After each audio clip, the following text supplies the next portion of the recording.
Hello guys, my self Himanshu Dhawan और आज आपके सामने डैंड्रफ और सोरासिस में डिफरेंस बता रहा हूँ। देखो, आपकी स्क्रीन पे एक डैंड्रफ वाला हेड दिख रहा होगा और एक सोरासिस वाला हेड दिख रहा होगा। दिख रहा है आपको?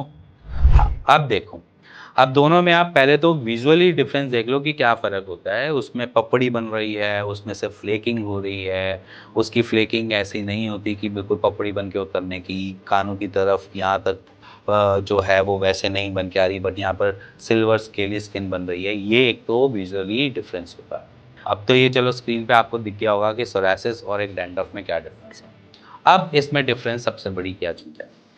डैंड्रफ आपकी ड्राइनेस की वजह से है, कोई भी ऑटोइम्यून डिसऑर्डर की वजह से नहीं है। बट सोरासिस आपका ऑटोइम्यून डिसऑर्डर की वजह से है। आपके स्कैल्प पे ज़्यादा अटैक हो रहा है, वहाँ की स्किन को वो डेड करने की कोशिश कर रही है, जिसकी वजह से वो सिल्वरी स्केली इचिंग सारी चीज़ें क्रिएट कर रही है। डैंड्रफ में मेजरली ऑयल प्रोड्यूस होता है और इस टाइम पे भी ऑयल प्रोड्यूस होता है, बट दोनों में सूखने का टाइमिंग में फ़र्क होता है।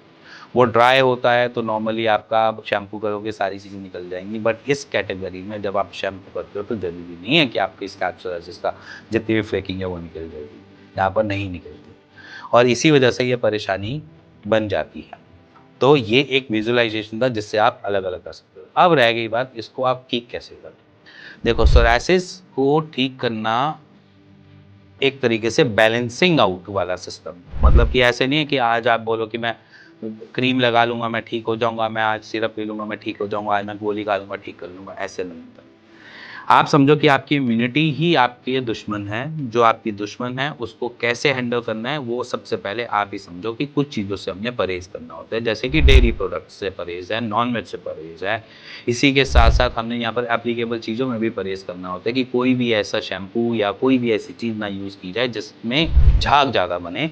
हम कम झाग वाली चीज़ों को यूज़ करेंगे, साइड बाय साइड अपनी डाइट में चेंजेस करेंगे और उसको बैलेंस करने की कोशिश करेंगे। ये कुछ चीज़ें होती हैं जिसको हमने डे टू डे की रूटीन में फॉलो करके अपनी इम्यूनिटी को बैलेंस करते हैं।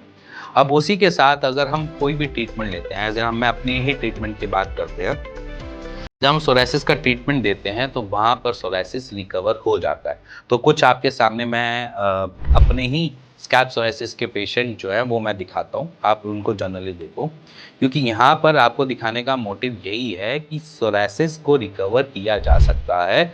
लॉन्ग टर्म के आपको भी कोई भी ऐसी चीज़ें जो स्टेरॉयडल हो उससे बचाया जा सकता है, एज एन इनटेक और एज एन एप्लीकेबल। इसी के साथ साथ अपनी डे टू डे की रूटीन में एप्लीकेबल चीज़ों में कुछ चीज़ों को ऐड ऑन्स कर सकते हो, जैसे कि एलोवेरा, नेचुरल एलोवेरा।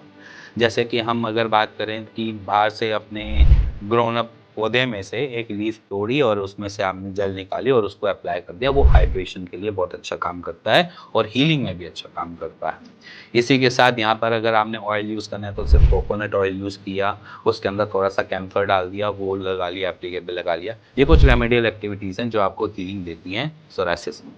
और अगर आपको ऐसी रेमेडियल एक्टिविटी चाहिए तो आप मेरे डिस्क्रिप्शन में जा सकते हो, मेरी बाकी फर्दर रेमेडियल एक्टिविटीज़ वाली जो हैं, जो जिसमें आप सोरासिस को हील कर सकते हो, वो मैं कुछ लिस्ट ऑफ वीडियोस डाल दूंगा, आप जाकर उसको क्लिक करके उसको भी फॉलो कर सकते हो और उसी के साथ साथ अपने सोरासिस को भी हरा सकते हो। और इसी के साथ अगर आपके सोरासिस में कोई भी ऐसे चेंजेस देखने को मिल रहे हैं तो आप अपनी इमेजेस हमें शेयर कर सकते हो। फ्राइडे को फ्री ओपीडी में आ सकते हो और आप अपनी फ्री कंसल्टेशन ले सकते हो और फ्री ओपीडी विजिट्स कर सकते हो, जिससे आप अपने सोरासिस को हरा सको और उससे जीत सको। तो इसीलिए अगर आप सोरासिस के पेशेंट हो तो प्लीज़ सतर्क रहो अपने सोरासिस को लेकर और अपनी दिक्कतों को लेकर, जिसकी वजह से कोई भी डॉक्टर आपको उसमें हील करने में पूरी की पूरी सहायता कर सके। इसी के साथ मिलेंगे नेक्स्ट वीडियो, तब तक good bye and take care.